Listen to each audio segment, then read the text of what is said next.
The United States of America will continue to do what we must do to protect our people. Brutal beheading, the shocking death of an American journalist. Buried alive, a mudslide in Japan kills dozens. Stronger marriages, the effect of hooking up on marriage quality. And head on. I came off the field. My friend said, nice tackle, and I said, what tackle? Learning to protect players from concussion. Those stories and more on EWTN News Nightly for Wednesday, August 20th, 2014.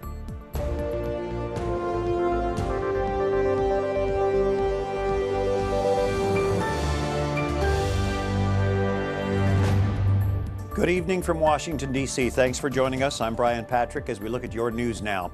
President Obama says the entire world is appalled. The president is referring to the murder of an American journalist by the terrorist group ISIS, or Islamic State. That group posted a horrific video of Jim Foley's beheading on YouTube. Wyatt Goolsby is covering the story from the White House tonight. Brian, today the president spoke against ISIS, saying that the U.S. will continue to confront the terror group, but he also had a bit of a somber edge, saying that today the American people will offer a prayer for the friends and family of James Foley.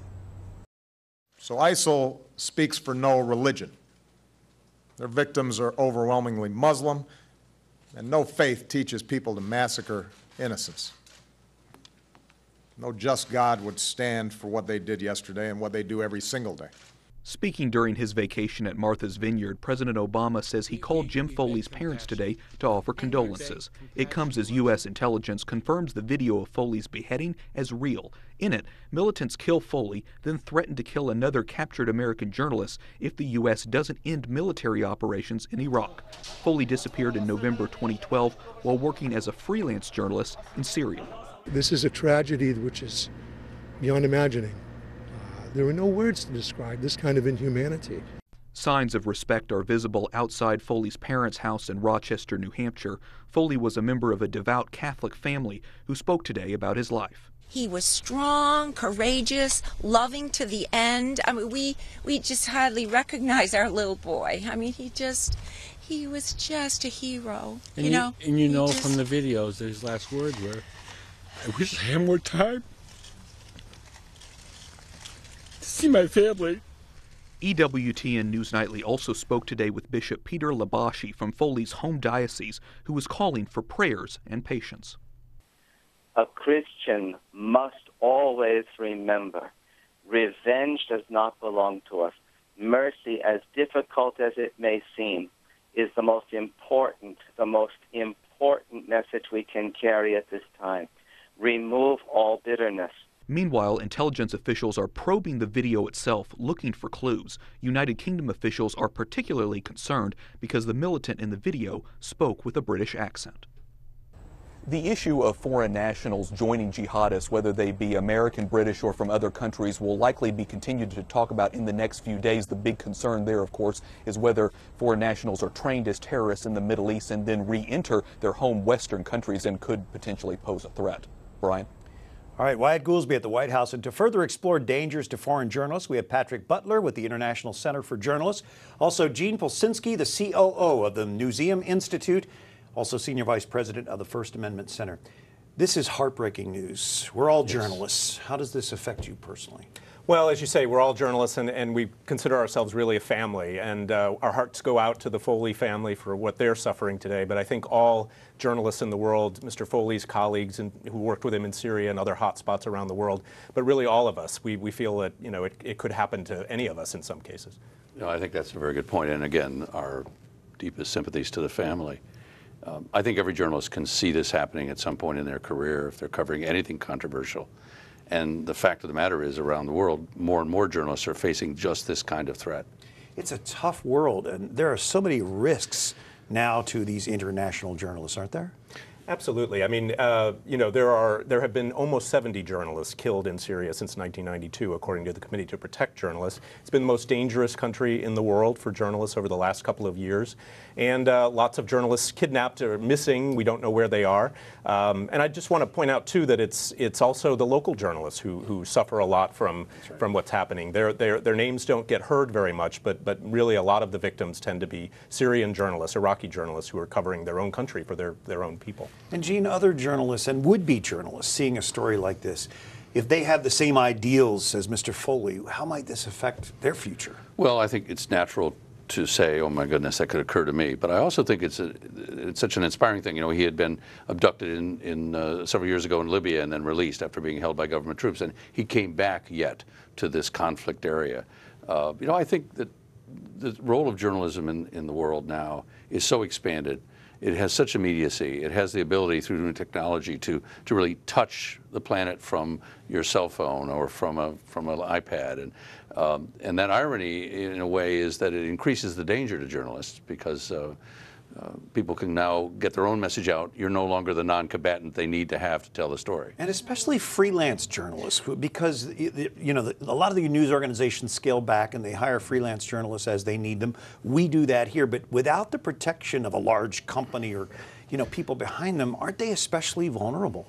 They absolutely are. Yes. And often they're not as credentialed, they're not as attached to maybe, I don't know that any area in some of these parts of the world is safe. They're not often attached to a military group or to a government agency or or moving with other groups of journalists. They're often on their own. They're out at the front line, the most exposed. So freelancers, while I'm not sure ISIS would recognize the value of a freelancer versus the New York Times, Washington Post, or LA Times, I think that they saw a journalist and they decided to abduct them and send a message. But I do think that freelancers are even more exposed by the very nature of the work that they often do. Patrick, why do you think these extremists target journalists? For the attention. Obviously they're looking for a worldwide audience. In this case, they said they did it because of Obama's stepped up air raids against ISIS and their gains. So they're looking to get attention, and they get it, unfortunately.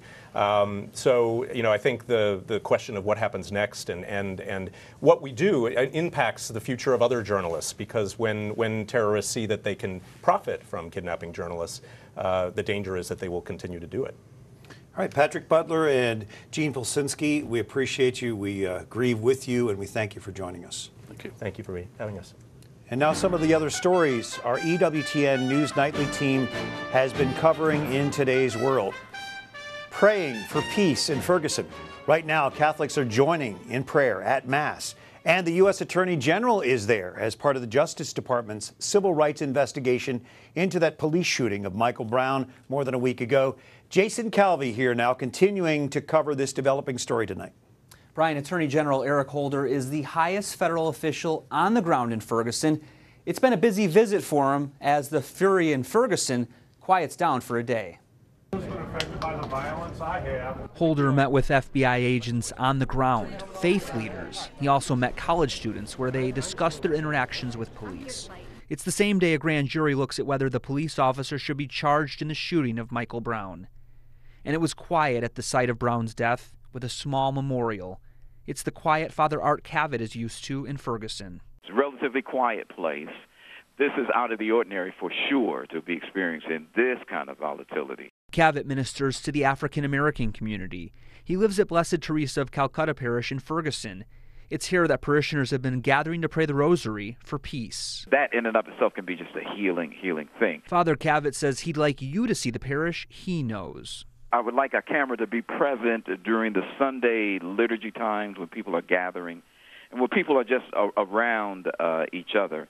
And this would be in the midst of an integrated neighborhood, an integrated parish in an integrated neighborhood. But there are problems. Take, for example, recent protests. Ferguson is, I would say, guilty as much as the rest of the United States is in a complacency until the explosions arise that there are tensions underlying, that not everybody in the city or everybody in the neighborhood is feeling like they are part of the fabric of the society.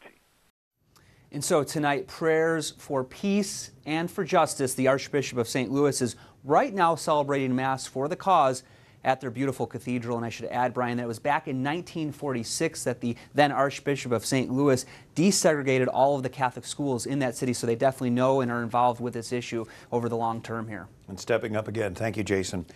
Also tonight, Cardinal Timothy Dolan meets with New York City's mayor today, trying to diffuse tensions there. Today's meeting follows the death of a suspect, Eric Garner, who was placed in a chokehold by a New York City police officer.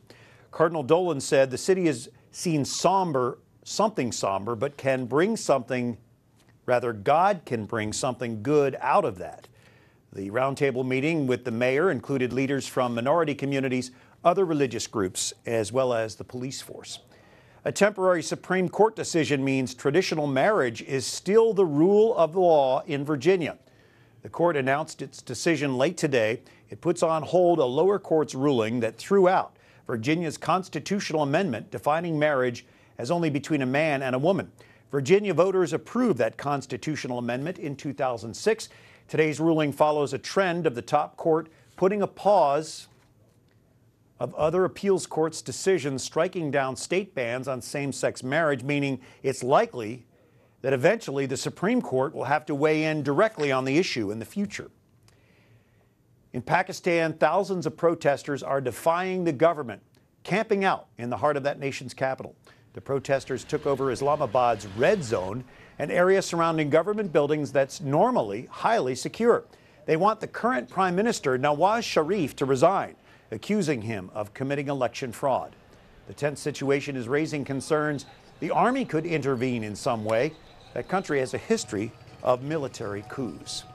In Japan's heavy rains triggered massive landslides, leaving at least 27 people dead. Downpours caused mudslides that swallowed homes near Hiroshima. Rescue crews spent Wednesday digging through the mud, searching for survivors. A 2-year-old boy was among those lost. Another 10 people are still missing. Nearly 10 inches of rain fell on the region in a 24-hour period. North Korea is launching a new verbal assault on the U.S., specifically on Secretary of State John Kerry.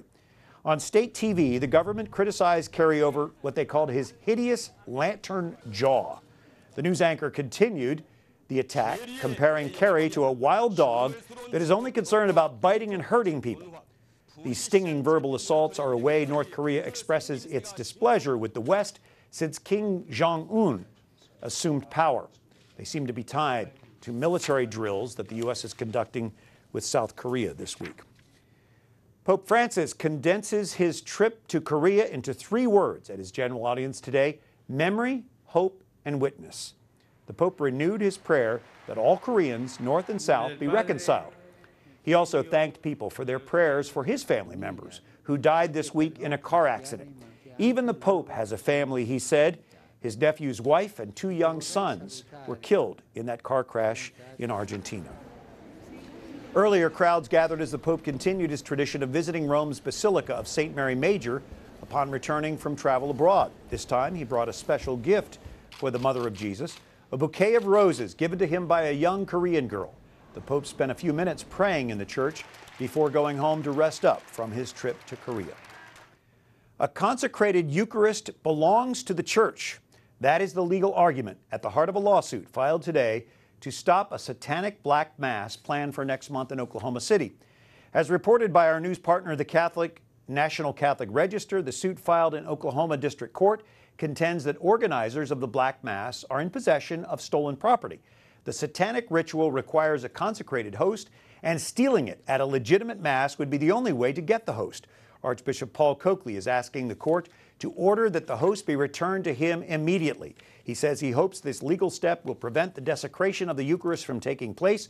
Attorney Mike Caspino joins us tomorrow night discussing the specifics of this highly unusual case.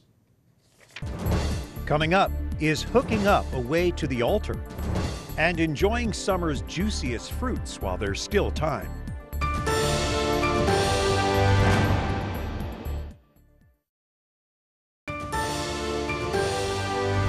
On this Wednesday evening, the 20th of August, thanks for joining us. I'm Brian Patrick. A new report from the National Marriage Project analyzes data about the lives of married couples. It focuses on how they lived before getting married and how that affected their marriages. Researchers studied relationship history, cohabitation, and children.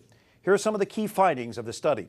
A third of marriages in the sample began with the couple hooking up. That could be anything from kissing to sleeping together before they were married. But only 12% of those couples' relationships started out that way reported high satisfaction in their marriage. 43% who committed to marriage before they lived together rated their marriages as high quality. That's a higher rate than those who didn't discuss marriage first. And apparently there's a connection between the size of a wedding and the quality of the marriage. Only 31% of people with small weddings reported high marriage satisfaction, as opposed to 47% of couples with 150 guests or more. Professor Brad Wilcox is the director of the National Marriage Project at the University of Virginia and a senior fellow at the Institute for Family Studies. He joins us now from Charlottesville to talk about this new report. And this study, Brad, finds that while sexual activity before marriage is very common, it does have a very negative impact on future marriages. Of course, Catholic Church teaching prohibits any sexual activity before marriage. But doesn't the study results, don't they kind of go against conventional wisdom in secular circles?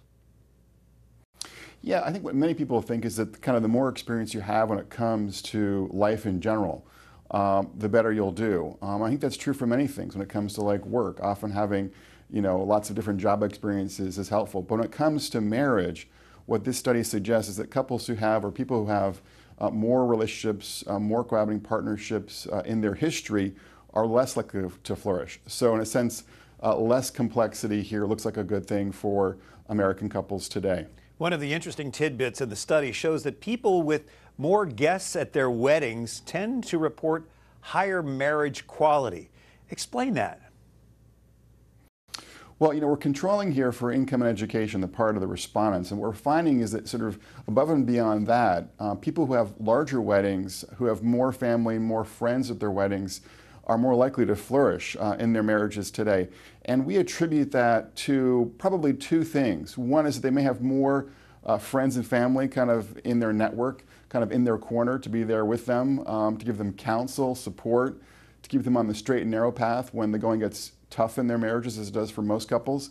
But we also think about it as a kind of an expression of commitment, that you are standing up in front of a large group of friends and family and you are making a vow before them, that you're going to be more likely to sort of stick with that vow, that commitment, that sacrament, if you're Catholic, when you've done so in front of a larger group of friends and family. That's kind of the basic conclusion that we draw from this finding in the new study. Yeah, in fact, the sacrament of matrimony in a Catholic setting, the participants, the guests are part of the sacrament itself. Did you find that when couples do get married in a religious setting that their marriages are stronger and their quality is better? What we find is that kind of doing it in a formal ritual way, in a formal ceremony, which is usually, of course, in a religious context here in the United States, is associated with better marital outcomes. Now, it could be just because the types of people who are more religious, for instance, are more likely to do that. But there certainly is a connection empirically between getting married in some kind of formal way, usually in a church context, and having a better marital outcome here in this data. And I would conclude from this, or I would speculate from this, that sort of viewing marriage as a sacred undertaking is more likely to engender a sense of seriousness and commitment that redounds to the benefit of both spouses in a marriage today in America. And finally, you talk about the role of children in marriages. What did the study find there? What we find in this study is that people who have kids before marriage, either with a different partner or with their own partner, are less likely on average to flourish in the wake of a wedding. So, the bottom line here is that American couples who put the baby carriage after the marriage today in America are more likely to flourish. They're more likely to report higher quality marriages in America today. And finally, how would you describe marriage quality or define it? Well, we look at it with a variety of different indicators here, looking at things like commitment, expressed happiness, and conflict. So it's a variety of indicators here that are put together in a marital quality scale for this new study. All right, Brad Wilcox joining us from the University of Virginia. Thank you for being with us tonight. It's a pleasure to be here today. And with summer slipping away, there are just a few weeks left to take full advantage of nature's seasonal gifts. Tonight, our Catherine Elliott looks at summer's healthiest fruits. One trip to your local farmer's market or even the produce section of the supermarket, and you can see the options are plentiful this time of year. So enjoy summer fruits before the season ends. When you're buying fruits, you want to think about color. Eat the rainbow. Buy as many colors as possible, and that way you know that you're getting all the nutrients you need from your fruit. For example, not only are cherries low in calories and high in fiber, they contain antioxidants too that help fight cancer and heart disease. They also may have weight control properties according to recent research. And watermelon lovers rejoice. This fruit is abundant this time of year. Did you know it's 92% water? That means it helps you eat less and feel more satisfied at meals, which might be music to your ears if you're watching your weight. Also, juicy stone fruits like peaches, nectarines, and plums contain compounds that may fight metabolic syndrome. That's a group of conditions that increase the risk of heart disease and diabetes. Plus, the same compounds may also hold potential for combating breast cancer. So put them on your shopping list. Your taste buds and your health will thank you. Catherine Elliott, EWTN News Nightly. Up next, a papal audience for players on the Pope's favorite soccer team. And the NFL wants Super Bowl halftime performers to pay to play.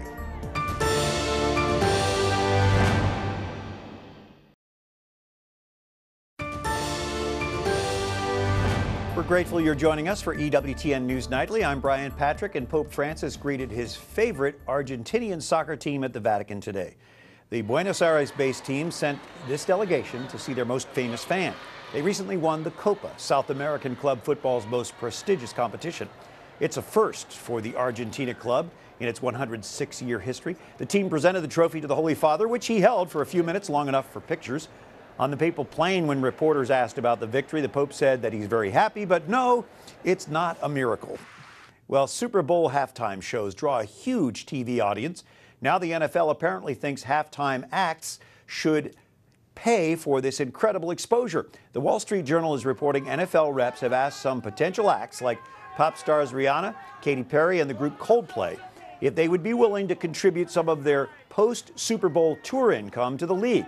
Performers could also opt to make a financial contribution in exchange for the primetime gig. According to Nielsen ratings, this year's halftime show drew just over 115 million viewers, more than the game itself. From the Pee Wee League to the NFL, football is a hard-hitting game. Now there is a new way to measure concussion danger to players. Catherine Zeltner has that story tonight. A football fundamental. The impact of opposing forces on the gridiron. The hit. I came off the field. My friend said, "Nice tackle," and then I said, "What tackle?" And then he realized that, wow, I'm pretty bad. 17-year-old Parker Oliver suffered a concussion last season. Like the day I got it, I remembered nothing. The effects of repeated concussions are being studied throughout the football world. From Trinity Christian Academy in Addison, Texas. I mean, there are things now that are called a concussion that weren't called a concussion even just 5 years ago. To the National Football League, where former players are in the midst of settling lawsuits for hundreds of millions of dollars over medical problems associated with repeated head trauma. To tackle the problem head-on, Coach Steve Hayes' powerhouse football program is one of 4 Texas high schools testing experimental devices to help diagnose concussions on the field. It's designed to monitor ocular motor functions, or how your eyes move. Dr. Robert Renneker of the University of Texas at Dallas showed us the system. A scanner resembling binoculars measures eye movements. Players then wear skull caps embedded with sensors. One is connected to the body. And there's a little light on here, an indicator light, that tells us when one of the athletes takes a hit. Texas Instruments helped create the wearable monitor. Things that you would wear on your body during a game actually are pretty acceptable, because usually most games last only 2 or 3 hours. The chip measures the force of a hit and how the brain rotates in response. So go ahead and put the If the sensors indicate a player took a nasty knock, the eye movements are remeasured with the scanner. Dr. Renneker plans on publishing his test results in a year. Brain injuries are devastating. And right now there's not a lot of technology out there to help protect these kids. A study looking to have an impact on player safety. Catherine Zeltner, EWTN News Nightly. Thank you, Catherine, and thank you for watching. Until tomorrow, like us on Facebook, follow us on Twitter, watch again anytime you like on EWTN's YouTube page. For all of us at EWTN News Nightly, I'm Brian Patrick. Thank you again for watching tonight. Good night, and may God bless you.